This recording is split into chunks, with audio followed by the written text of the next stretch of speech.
Padres Radio Network. Here's the 3-2. Martinez deals, Arise hits it in the air, deep down the right field line. This one way back, gonna go! Leadoff home run, Luis Arise. His first as a Padre, and a 1-0 lead here in the first. Sometimes you mess around and you find out. Nick Martinez tried to sneak the heater in under his hands, and he found out the hard way. Luis Arise set the tone early, a leadoff home run, and the Padres cruise to a 7-3 win against the Cincinnati Reds in Game 2 of this 3-game series at Great American Ballpark in Cincinnati. Sam Levitt with you inside our San Diego studios as we wrap this one up. Welcome into our post-game coverage here on the Padres Radio Network. Padres score 7 runs on a grand total of 14 hits. No errors. Cincinnati 3 runs, 6 hits, and 1 error. Padres back to 500 at 26-26. Reds drop to 20-29, and it sets up the rubber game of this 3-game series tomorrow morning in Cincinnati.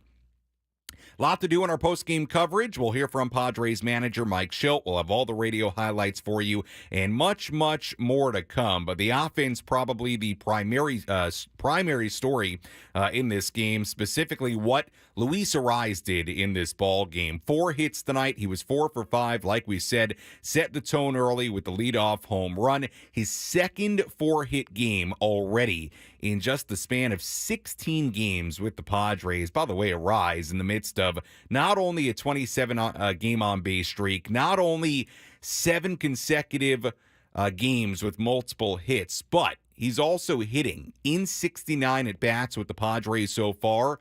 391. So he has been as advertised. He had the 4-hit game in his Padre debut, another 4-hit game here today. But that was just the start of the story offensively. You look up and down the Padres lineup today. Really, really productive. They get 1 run in the first inning. Reds tied it in the bottom of the inning, and we'll get into what Michael King did in a second. But the offense in the middle innings really did a nice job. In the 4th inning, Padres get a run, 3 runs in the 5th inning, 2 runs in the 6th inning. Found a way to produce runs, and again, a grand total of 14 hits in this ball game here today. And 8 out of the 9 guys in the starting lineup had a base hit. Arise had 4, Tatis had 1, Profar had 1, Cronenworth had a base hit and an RBI. Manny Machado had a couple of hits. Jackson Merrill had a base hit. Luis Campusano a base hit. 2 hits in this game for Tyler Wade, who had a good night. So again, the 4th time on this 7-game road trip already, with 1 more game to go, where the Padres had more than 10 hits. So they did a really nice job in that department. The other story for the Padres in this one, Michael King, really, really good. Ran into some trouble late, but really, aside from a home run given up in the first inning to tie the game at 1, some late runs in the 6th inning, he was really, really good in between. You look at his final line here tonight. 6 2/3 innings, 3 earned runs given up, 4 hits. He walked 2, struck out 6 on 92 pitches. So he was really, really good and picks up the win in this game, in this win against the Cincinnati Reds. And really, I feel like a game the Padres needed to have in this sense, getting shut out back-to-back games, and just sort of a nice, easy win, 7-3 over the Reds. Well pitched, a lot of good offense. They were able to handle the former Padre Nick Martinez. So after the couple of shutouts in a row, you sort of wondered what offense we would see in this game here today, and we got the really good version of the Padres offense. Quite frankly, the version of the Padres offense that we saw the first 3 games in Atlanta. You hope a sign of more things to come. When we come back here on the Padres Radio Network, we'll have all the radio highlights for you, a lot to tell you about. We'll also hear from Padres manager Mike Shildt, and much, much more to come as the Padres win the 2nd game of this 3-game series in Cincinnati, 7-3. They just ended up getting the full game in. You could hear on the radio the lightning and the thunder as the game came to an end. So luckily, we got the whole game in. Padres won it 7-3, and we move on to tomorrow. Much more on that game coming up as well. More post-game coverage after this on the Padres Radio Network.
Our post-game show continues here on the Padres Radio Network. Final score here today, Padres 7 and the Reds 3. Padres even up this three-game series at a game apiece. Padres back to 500 at 26-26. Reds dropped to 20-29.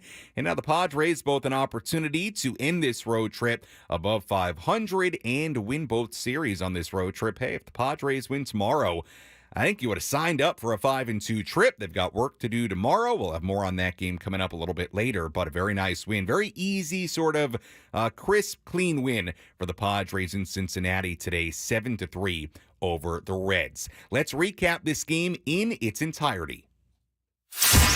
What moments had the biggest impact on today's game? We'll paint you a picture with our game recap on the Padres Radio Network.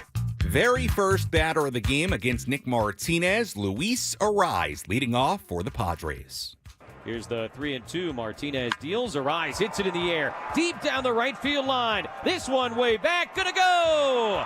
Lead-off home run, Luis Ariz. His first as a Padre and a 1-0 lead here in the first. Sometimes you mess around and you find out. Nick Martinez tried to sneak the heater in under his hands, and he found out the hard way. So a real good start for the Padres and Luis Ariz, who would go on to have a very big night. Reds got the run back in the first inning against Michael King. Here's Candelario, first pitch swinging, sends one in the air to deep right center field and gone. A home run just over the yellow line in the right center field gap. Candelario hits his 5th of the year, and now a 1-1 game in the bottom of the first. The score stayed tied 1-1 until the top of the 4th inning. The Padres put together a rally. Jurickson Profar drew a leadoff walk. Manny Machado sent Profar to third base with a 1-out double. David Peralta was next. Second at bat is a Padre for Peralta. Struck out in the second inning. First pitch coming in, a ground ball to the right side. India was shallow. He's coming home. The throw in the tag. Not in time. Profar scores, and the Padres back in front 2-1. So Peralta an RBI fielder's choice in his Padre debut. Padres had that 2-1 lead going to the top of the 5th inning. Luis Campusano and Tyler Wade started the inning with back-to-back singles. They were still on first and second base with 1 out for Fernando Tatis Jr.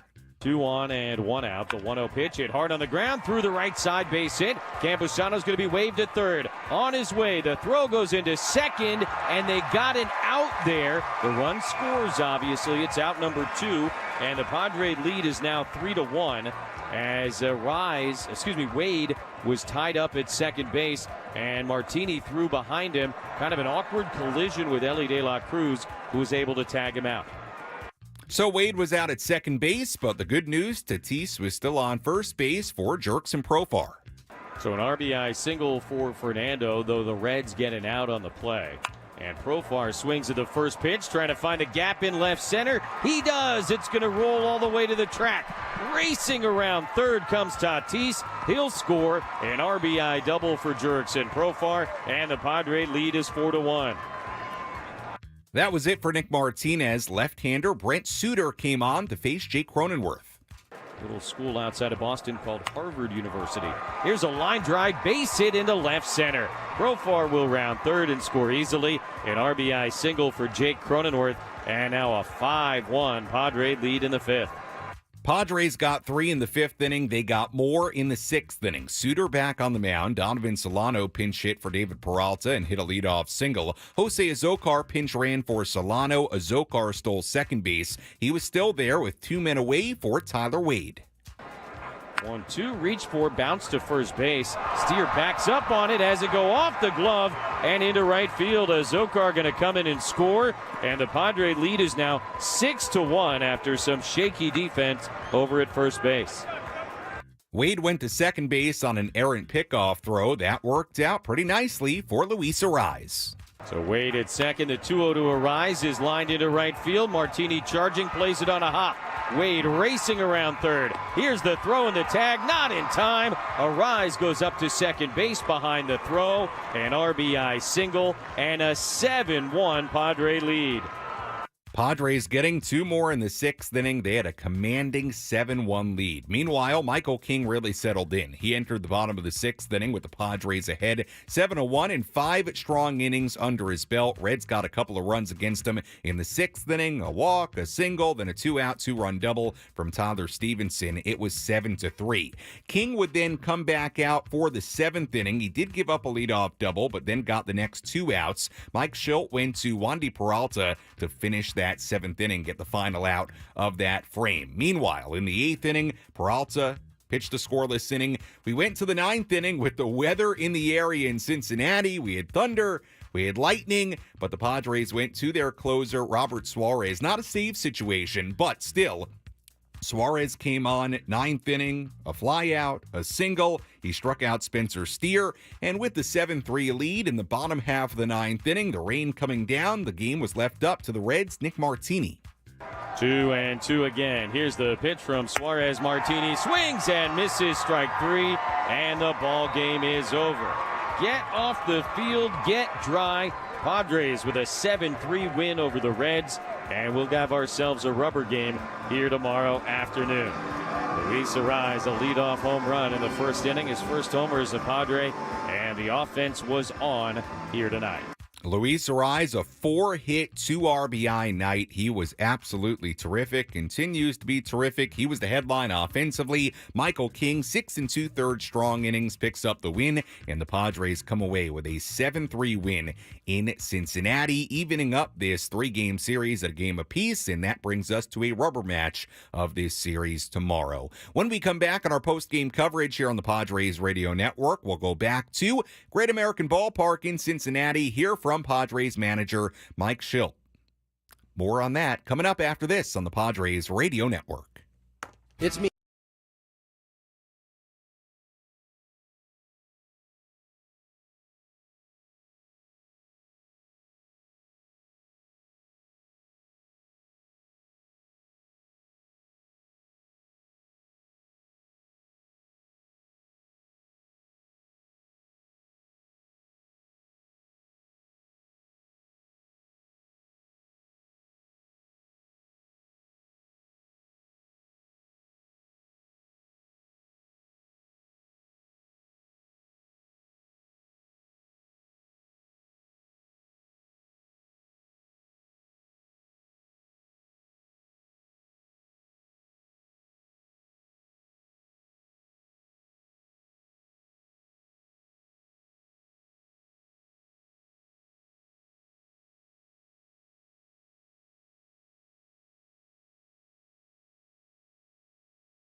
Our post-game show continues here on the Padres Radio Network. 7-3, Padres beat the Reds tonight in Cincinnati, setting up the rubber match of this 3-game series tomorrow at Great American Ballpark. We'll have more on that game coming up a little bit later. Sam Levitt with you here inside our San Diego studios as we wrap this one up. As always, if you want to get involved on our post-game coverage, you can do that in a number of different ways. You can either tweet at me at SammyLev, SammyLev. You can also Instagram DM me at SammyLev there too, SammyLev.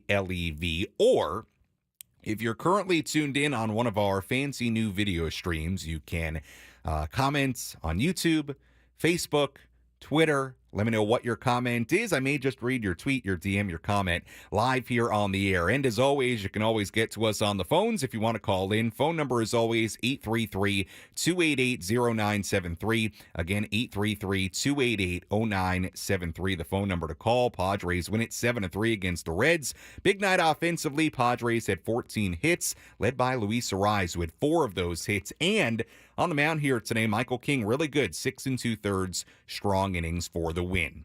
Let's go back to Cincinnati. Here's some post-game reaction. Let's pull up a seat in the manager's office and hear from Padres manager Mike Shildt. Presented by Sinley Food. Spice up your culinary life. How good was it after, well, anytime, but especially after the last couple nights, and get some rest and get some hits? Yeah, rest and hits. We love that. I think clearly we had a really good approach. I like the fact that, first time through we trying to feel out what was taking place, and second time through really put together and string together a lot of really good at-bats. Start to the top with Arise. What a magician with that bat in his hand. It's really special. Set the tone, great energy, great approach. I love tidy swings. Not a lot to show for it. I think we've got to appreciate that a little bit more when it happens, because he's hit some balls hard and hadn't been rewarded, and sometimes we just skim over. They're like, hey, what's going on with him? And we got to celebrate when he has good at-bats. So really good at-bats with him, and of course doing pro things, and Crony, Manning, really nice swings, a couple doubles, and looks to be in a really good spot. And we got to benefit from the, David Peralta, his energy, and a little ground ball that, Pro got a great jump on to score a run, and, Solano came in later and did his part to end up scoring a run, and, Campy and Tyler Wade had a nice ball game too. Let's appreciate that. Nice play defensively, took really good swings. There's lots of ways to score runs, but it seems more often it's a night like this where you can name 7 or 8 guys. Yeah, that's the way. I was just talking to JP, our fine media relations professional, about that. Just a well-played game in all phases, and the contribution throughout the lineup. Just fun stuff, and just good baseball. So there's a new JP in the department. You said it's professional.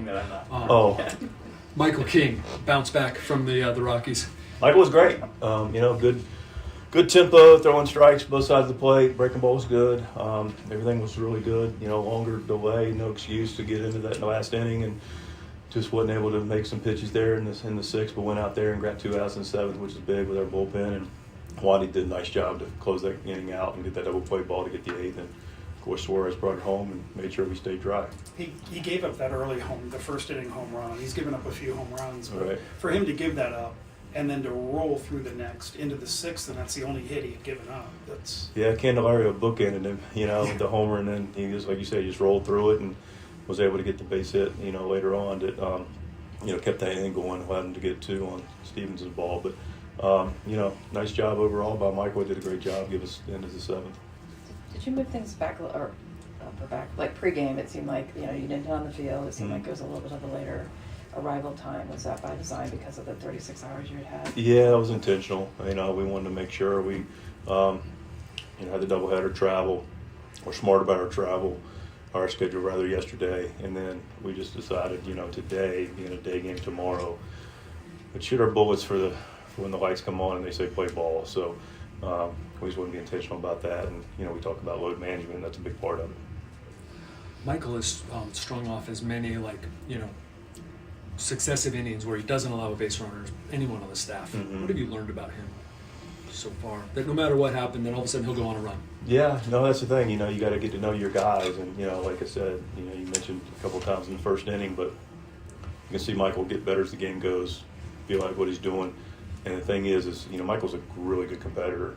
It's a trait that I admire and love and respect, and we can't get enough of. So when you know a guy's going to compete, and he's got the pitches and he's got intelligence to match it, you can ride with that guy. That was Padres manager Mike Shildt after tonight's game here on the Padres Radio Network. Sam Levitt back with you inside our San Diego studios as we wrap this one up. We'll get to some of your phone calls here coming up in a little bit. First, let's tell you about our relief pitcher of the game. Which pitcher was able to come in and slam the door shut? It's time for the relief pitcher of the game in support of the Jacobs and Cushman San Diego Food Bank, providing food assistance to local children, families, and seniors in need. To get help or give help, visit SanDiegoFoodBank.org. Our relief pitcher of the game here tonight, we'll give it to Wandy Peralta. He was good, inning in the third, scoreless out of the pen. And I'll tell you why he gets the nod over Suarez. Not only did Peralta span 2 innings, he got 4 outs in this game. But you look at when he came in the 7th inning. At that point, Padres leading 7-3. Game's not over yet. It's only the bottom half of the 7th inning. Spencer Steers on second base, 2 outs, and Peralta comes in, strikes out the first batter he faces, inning over, and then ends up getting through the 8th inning pretty quickly. Leadoff single, but then a fly out, double play ball, inning over. So he faced 4 batters, the minimum, and he was really good. And he sort of thwarted any potential rally, especially in that 7th inning where, hey, Reds get another base runner on there. Then you got the top of the order coming up. You got De La Cruz looming. One swing could make it a 1-run game if there's a couple of runners on there. So Peralta did a good job in this one, especially in the 7th and the 8th innings. Robert Suarez, another nice job in the 9th inning. He lowered his ERA to 0.42 on the year, so no surprise, even in a non-save situation, he continues to be really, really good. So nice job by Peralta. He's our relief pitcher of the game. Nice job by Robert Suarez as well. All right, let's go to the phones. 833-288-0973, the phone number. Again, 833-288-0973, the phone number to call on this Wednesday with the East Coast games. We have early post-game show time, so I'm sure many of you still listening, maybe on your way home from work, on your way to dinner, whatever you're doing. Appreciate you listening on this Wednesday. Let's kick things off with Gonzo calling in from Ocean Beach. Hi, Gonzo. You're on the Padres Radio Network. How are you? Doing all right, Sammy. How are you doing today?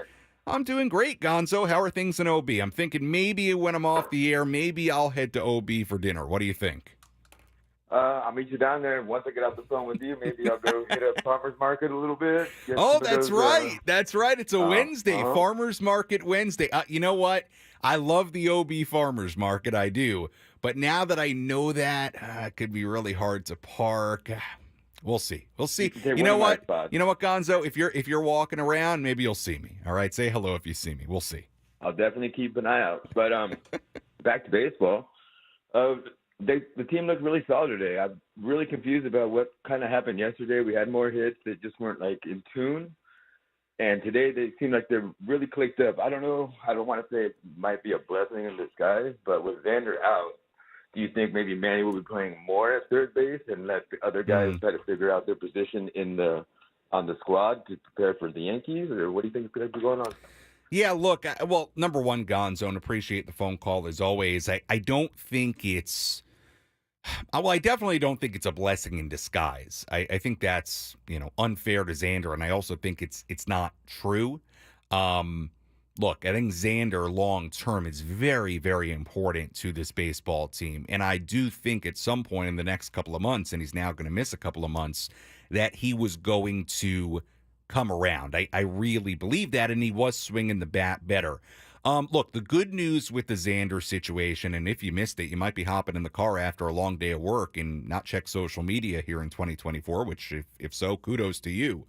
But, yeah, Xander Bogaerts put on the IL earlier today with a left shoulder fracture. It sounds like he's going to be out for at least a couple of months here. So the Padres are going to be without Xander Bogaerts for a while. So that was really unfortunate news. Look, the good news, Gonzo, the silver lining, I guess, if you will, out of the whole Bogaerts situation right now is this. the Padres have options, right? Look, Arise very easily slots right into second base on most days. You also have Solano, who you can put at different spots in the infield. Well, look, we know Jake Cronenworth can go over to second base if you need it. We know Jerkson Profar could even go play some first base for you if you need it. And now David Peralta on the roster, maybe he's playing more left. So the additions they've made has, number one, given them some options, and maybe a little bit eases the blow of not having Xander Bogaerts. Now, as far as Manny playing third base, I don't think it changes anything there. I mean, he's coming back from the elbow surgery, which we all know, and it's still a little bit of him playing third base and DHing right now, although he's starting to play third base more and more. So I don't think you veer off the recovery plan for Manny at all. I would think they would not do that at all. But again, the good news, even without Xander, there are some options for this team day to day. But look, it's a tough blow for this team. I mean, look, Xander, for the ups and downs of last year, for the slow start this year, you lose a couple of things with him right off the bat. Not considering any of the struggles to start this year. You lose good defense, and you lose power. I mean, Xander's got power. So you lose a lot just like that out of that position. And look, if at some point this year Xander was going to start hitting like the guy that I all think we believe he can be, then you lose that too. And it seemed like he was starting to come around a little bit, really swinging the bat a lot better, and then he goes down with the injury. It's unfortunate. It's really unfortunate. So it's a tough blow. The Padres are in a pretty good position, I think, to handle it based on the additions they've made, based on some of the personnel they have. But no way around it. It's a tough loss for a couple of months. And look, it seemed like right after the injury, based on the initial imaging, that there was a possibility it wasn't going to be that bad. But we find out earlier today, additional imaging was done, and he has a fracture in that left shoulder, and sounds like he's going to be out a couple months at least. So it's going to be a while until we see Xander Bogaerts again. And you hope he comes back ready to go, and hopefully ready for a final 2 months, month and a half, whatever it ends up being, race to the postseason, right? You hope that.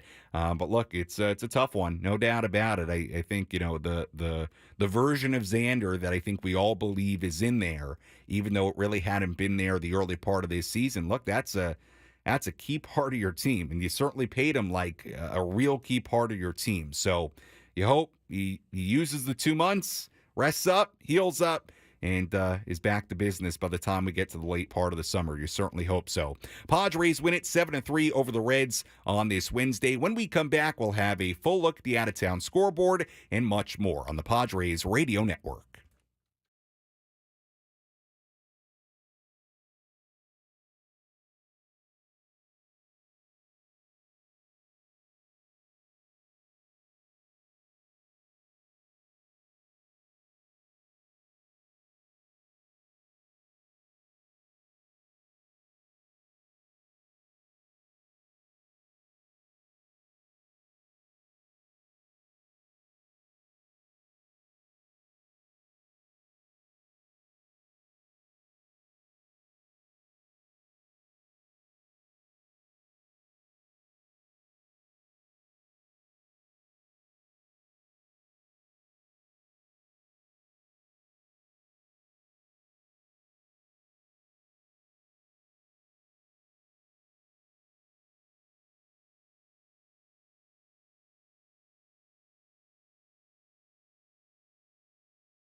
Our post-game show continues here on the Padres Radio Network. Final score here tonight, Padres 7 and the Reds 3. Sam Levitt with you here inside our San Diego studios as we wrap this one up. Padres improved to 26-26 on the year. Reds dropped to 20-29. It sets up the rubber match of a 3-game series tomorrow between these two teams.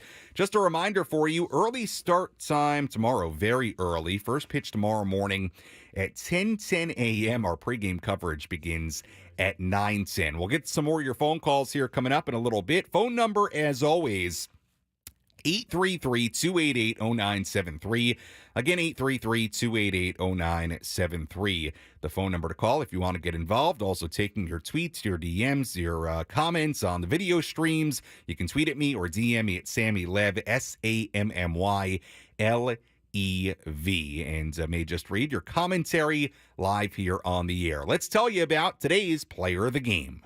Which player had the biggest impact on today's game? Let's find out who is today's player of the game. Presented by Valley View Casino and Hotel. Catch every game at Patties and Pints. Plus, enjoy $4 beer every Thursday. Visit valleyviewcasino.com today.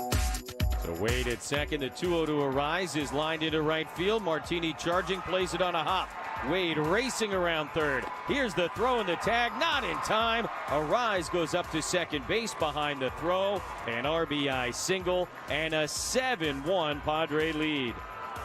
No doubt about it, Luis Arise, our player of the game here today. 4 hits, his second 4-hit game already as a San Diego Padre. Had the leadoff home run, had that RBI single in the 6th inning, had 2 other singles in this game, and he continues to be mighty, mighty impressive in a Padre uniform. Luis Arise, our player of the game, as the Padres win it 7-3. You look at the numbers for Arise. So far in a Padre uniform, they have been awesome. 391 batting average so far. That's in a span of 69 at-bats. 16 games total. He's already had a couple of 4-hit games, and he's now had 7 consecutive games with multiple hits. He had 2 in each game in the last 6 entering today, 4 in the game today. He has been as advertised for this team. Just no doubt about it. Really fun to watch, and it's fun to watch him hit. And I'm sure for a lot of Padres fans, every Padre fan out there, I would think, got to really like watching this guy hit. He's been really, really good as advertised, and hey, you love that, whether it's been, for the most part, Dylan Cease or now the Arise trade. When a guy comes over and they're just really good right off the bat, it's a big boost for a team. Let's go back to the phones. 833-288-0973. The phone number as always. We go to Claremont. It's Christian calling in. Hi, Christian. Christian, you there? Hello? Yep, you're on the air, Christian. Yep. Oh, wow. I didn't even know that I was on the air. Anyway, I was calling about the pitchers and the hitting and all that. You know, we go up against these really good pitchers, and our offense kind of struggles. And it seems like the fans don't understand that good pitching beats good hitting all the time, every day. And it's not the Padres. It's just they're facing good pitchers. And I can't stand it when we get down on our players because they have a really lackluster performance at the plate. I really want to see people be more patient. Baseball's a tough game.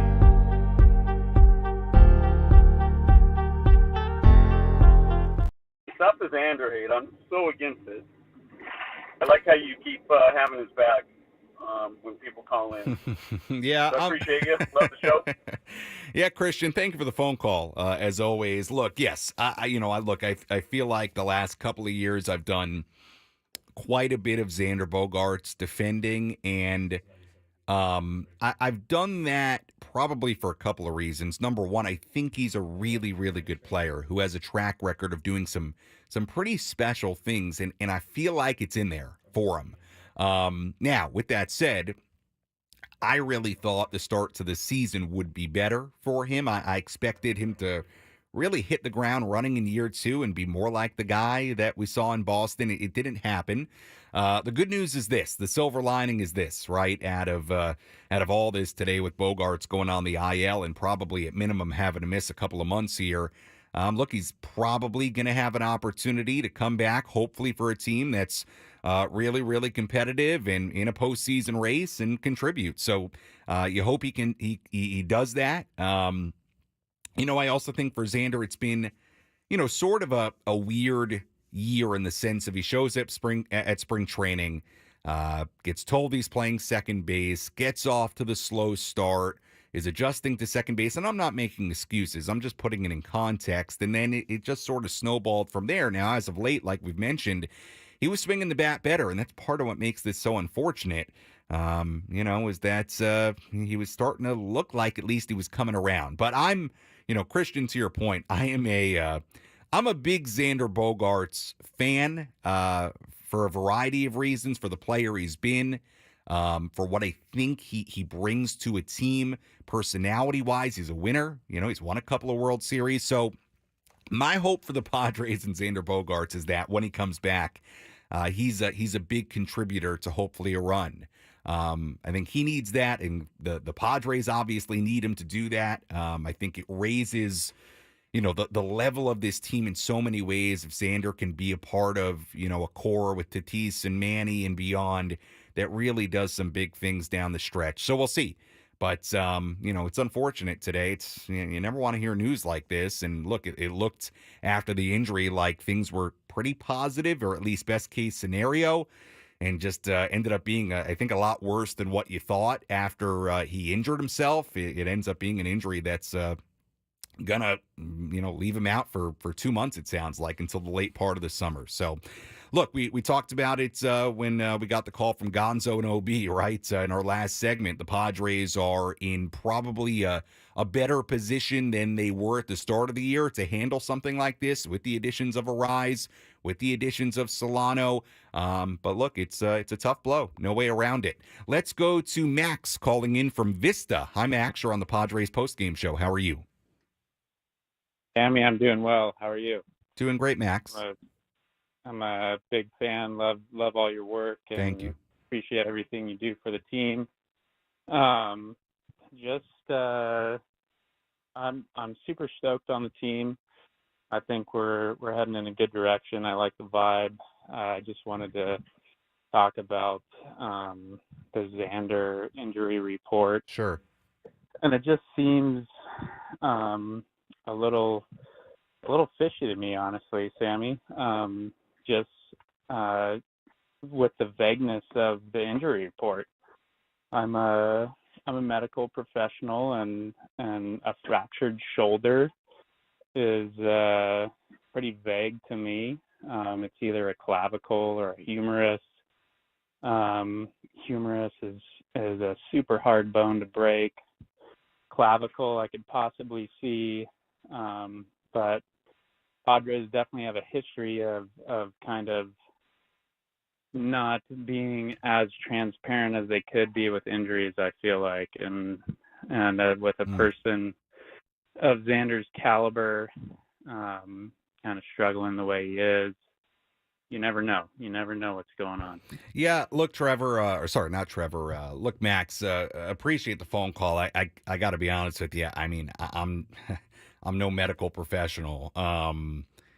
I go based on what the team says. I'm going to believe what the team says. Now, I don't know, when it says shoulder fracture, I don't know, what bone that exactly is.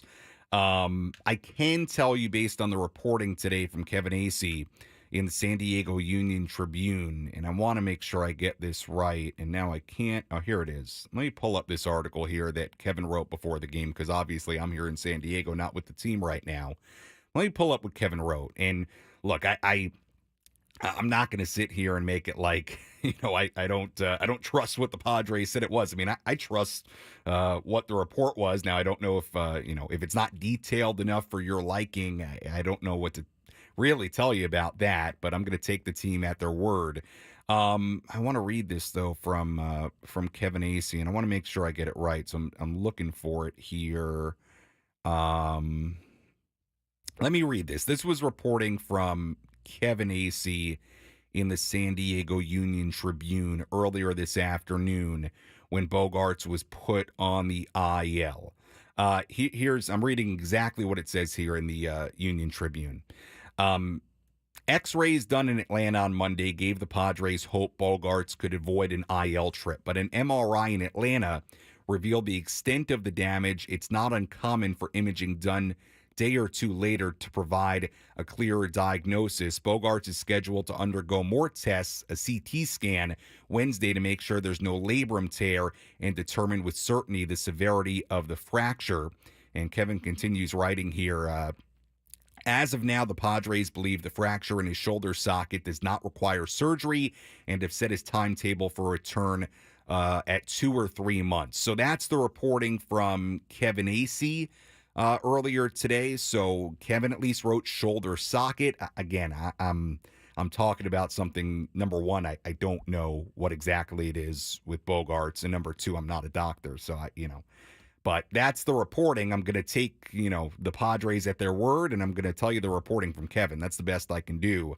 If that's not specific enough, I don't know. I don't have a great answer for you, but I don't know.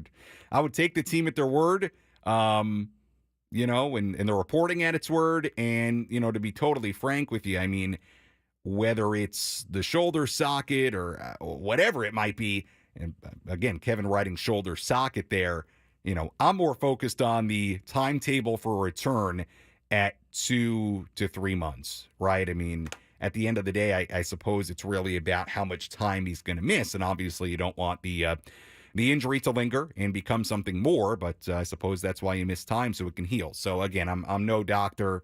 I'll take the reporting and the team at their word. Let's go to Trevor calling in from Ramona. Hi, Trevor. You're on the Padres postgame show. How are you?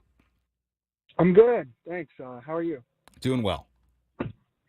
I basically just wanted to call in to talk about Fernando Tatis Jr. The way I see it, this team really doesn't have any hopes of going anywhere, doing anything, if Tatis is not playing like Tatis. And coming off of a disappointing year last year, I think a lot of fans were expecting a lot from him, expecting him to get back to that level again, and so far he hasn't. And it raises a lot of questions, and I'm starting to get concerned about him. I want to know what his deal is, because after the suspension, it makes everything skeptical, and it makes me feel like nothing's certain with him, and I want to see my favorite player of all time get back to that level again. Yeah, Trevor, appreciate the phone call. Look, it's been a slower start than I think a lot of us anticipated for Fernando. Let me read you the numbers right now after today. 248 average, 52 games. He's got 202 at-bats under his belt, 7 doubles, 8 home runs, 25 RBIs. And this is the number that is really a lot lower than where you want it to be, 743 OPS. Keep in mind, that 2021 season he had a 975 OPS. And even last year, with some of the ups and downs he went through, he still ended up with 25 home runs. He still ended up with an OPS of, 771. So it was lower last year by a lot by 2021 standards. But again, I think we all sort of looked at it as, well, coming off the injuries and the surgeries and the suspension, we saw some flashes of the Fernando, we've seen before, and he was able to sort of, tread water and put some numbers up, but not really what, he had done in the past, per se. Look, it's been slower than I've expected. It has. I mean, I really felt like Fernando, much like I really felt about Xander Bogaerts, was going to hit the ground running and take the league over. I mean, it really felt like that. I felt like that after, watching him at spring training and hearing him talk at spring training. Look, I think for this team as a whole, this year and beyond, yeah, Fernando is obviously really, really important. Super, super important. I mean, if you want him to get back to that 2021 level of production. Again, is it still sort of a coming back process from the injuries? I don't know why exactly it's been slower, but there's no doubt about it that for this season in particular and moving forward, Fernando is incredibly important. He is. And getting back to that version of Fernando that we saw in 2021, that would be, and even if it's not to that level, but something close to it, that would be a tremendous, tremendous boost for this team. And I think, again, just makes this team so much better day in, day out. So, look, it's been slow for him as of late. I want to pull up some of the splits here just to kind of walk through what it's been the last, few weeks here. Hit 223 in April, hit 263 in May. I'd have to go through some of the game logs here to really see what it's been as of late. I'm not going to do that right now. But look, I think with the eye test, if you've followed these games, watched these games, yeah, it's been at times sort of a struggle. There's no doubt that they need him, not to necessarily even be 2021 Fernando, because that was so good. But, something more like that. And again, that OPS number is the number that I think is really a lot lower than what you would expect it to be or what you hoped it would be at this point in the season. Now he's got, a lot of season left. But look, there's no doubt Fernando is incredibly important to this team, as is Manny, all these guys from a production standpoint.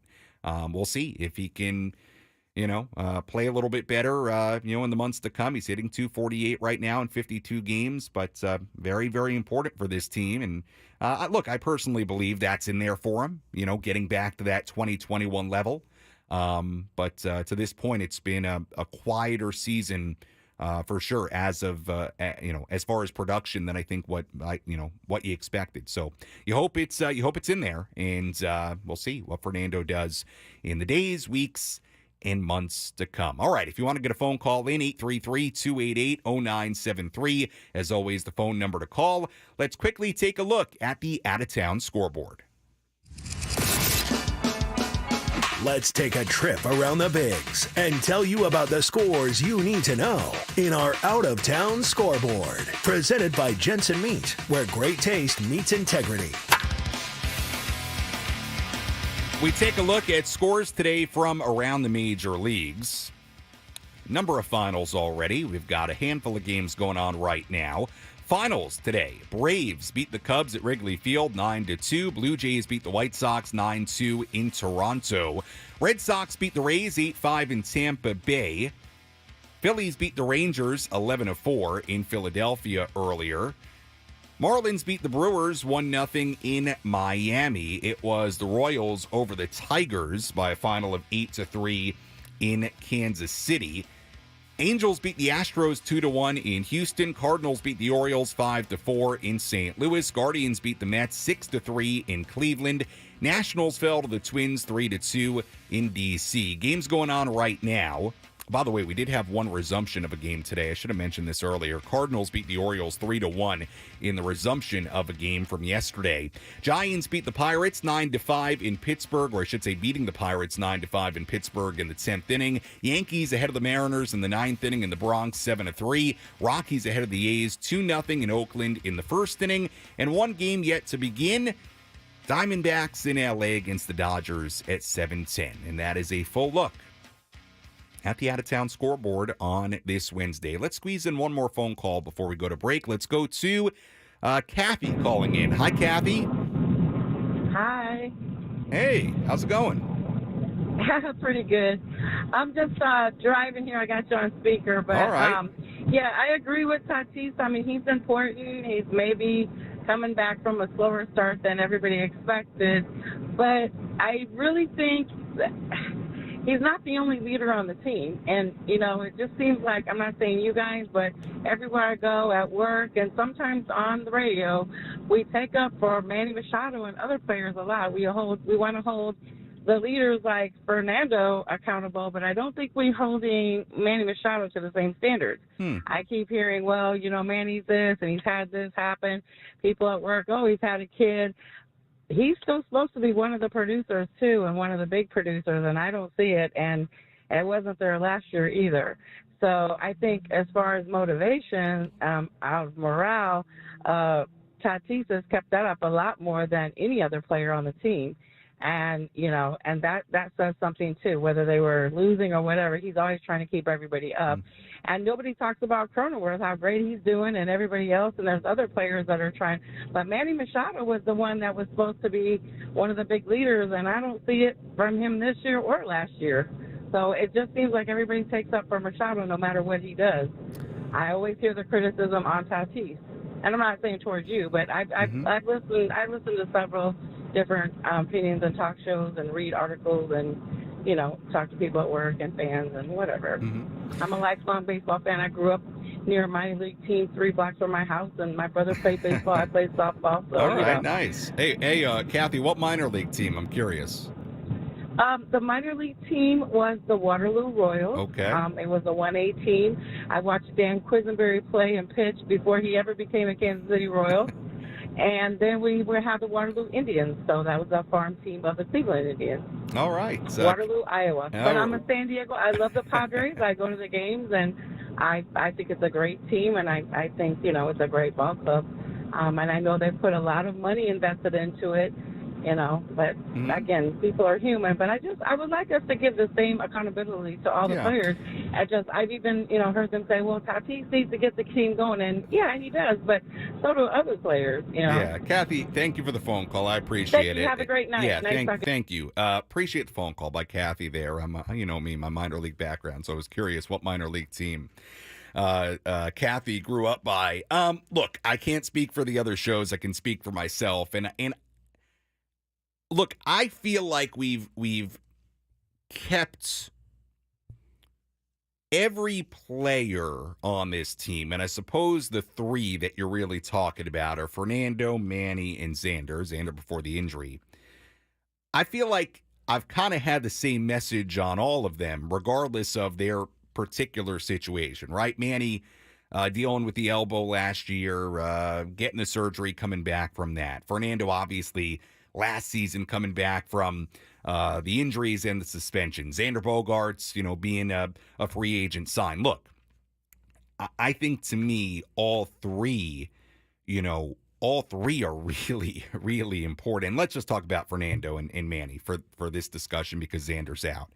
But look, I think with both of them, they both have to play better in the final 2/3 of the year than what they've done in the first third. I mean, there's no secret around that. And look, I feel like I've kind of had the same message about Manny and Fernando, right? I mean, both of them are unbelievably important to this offense and this team. And they happen to be, 2 of the highest paid players on the team. And they need them. They need them to perform better. So, look, I can't speak for the other shows. I feel like I've sort of had the same message for both. I don't think I've favored one over the other as far as kind of how I've discussed them. But, look, I think bottom line with both, it's sort of the same thing. It's the same message, right?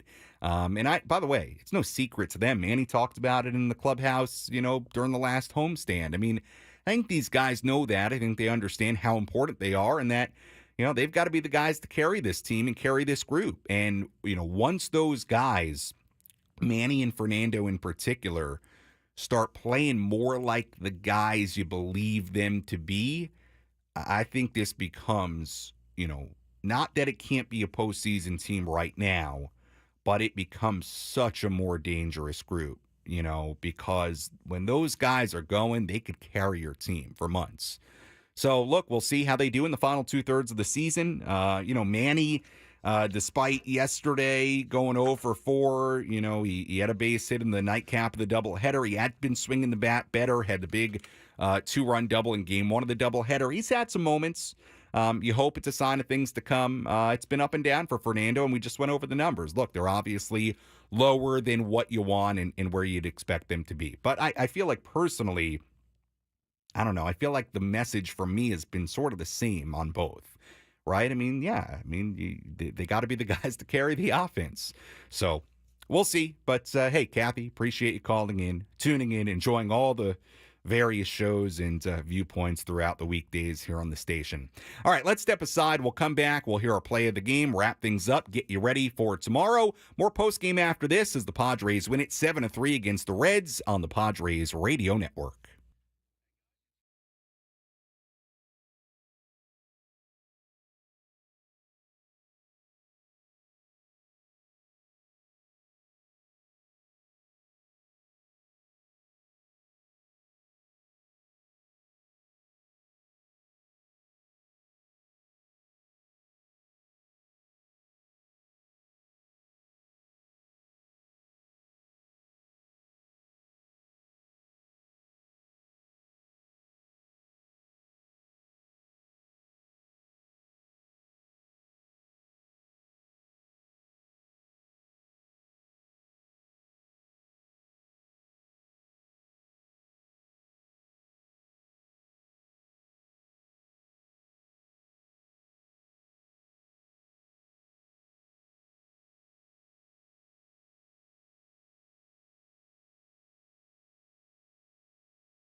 Our postgame show continues here on the Padres Radio Network. Final score here today, Padres 7 and the Reds 3, as the Padres win the middle game of this three-game series. Big night for Luis Arise. 4 hits in this one. Padres cranked out 14 hits. They score 7 runs. Michael King, very good in this game. 6 2/3 innings, 3 earned runs given up for the win. We've already done the radio highlights. We've heard from Mike Shildt. We've talked about Luis Arise, what he did in this game. And as always, if you missed any of our post-game coverage here today, you can go back and listen to all of it, the opening segment, my initial thoughts, whatever you want to listen to. You can do that by going to the Inside San Diego Baseball podcast feed. That's Inside San Diego Baseball with Sam Levitt. You can find it on the Odyssey app or wherever you find your podcast. You search it up and should pop right up. It'll be up shortly after we're done, so you can go back and listen to our entire post-game show there. You can also listen or watch on YouTube, our brand new YouTube stream at 97.3 The Fan on YouTube. And you can, right after we're done, watch whatever segment you want. You can scrub through, go to each place in the video, whatever you want. So a lot of different ways you can catch up on our post-game coverage. And we're here for you each and every night here on 97.3 The Fan and the Padres Radio Network. Although tomorrow we won't be doing the post-game at night. It will be kind of a middle of the day, midday post-game, if you will. I'll tell you more about that in a moment. First, let's hear today's play of the game. What was the crucial play that determined who came out on top? This is today's play of the game, presented by Bill Howe Plumbing, Heating, and Air. Here's the 3-2. Martinez deals. Arise hits it in the air, deep down the right field line. This one way back, gonna go! Leadoff home run, Luis Arise. His first as a Padre, and a 1-0 lead here in the first. Sometimes you mess around and you find out. Nick Martinez tried to sneak the heater in under his hands, and he found out the hard way. Luis Arise, the leadoff home run, set the tone in this game. The first of 4 hits for Arise in this game. First home run as a San Diego Padre. That's tonight's play of the game. First home run of the season, in fact, for Luis Arise. So he has the capability of doing that. You know, you look at his numbers over the course of his career. He had 10 home runs last year. He had 8 home runs the year before that. So the power is something he can get into that power bag a little bit. And his first home run of the season. Very nice job by Arise. 4 hits, and he continues to be great. I said the number earlier, 391 batting average in 16 games so far, 69 at-bats with the Padres. He's been as advertised, exactly what the Padres thought they were getting when they made the deal a few weeks ago.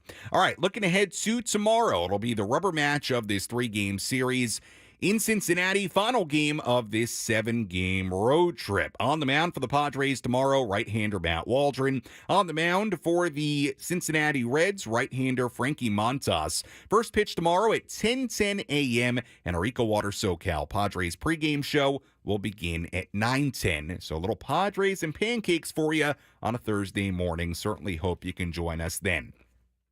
Taking a look at the final totals in this game here today. For the Padres, 7 runs, 14 hits, no errors. They left on 5.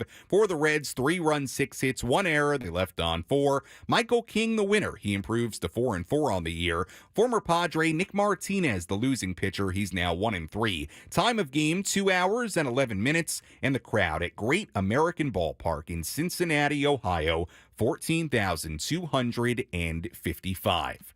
Once again, first pitch tomorrow morning, bright and early at 10:10 a.m. Pre-game coverage begins at 9:10. Until then, for our terrific studio coordinator, Nick DiNucci, I'm Sam Levitt saying so long from inside our San Diego studios. Again, the final score, the San Diego Padres 7 and the Cincinnati Reds 3. We'll talk to you tomorrow morning here on the Padres Radio Network.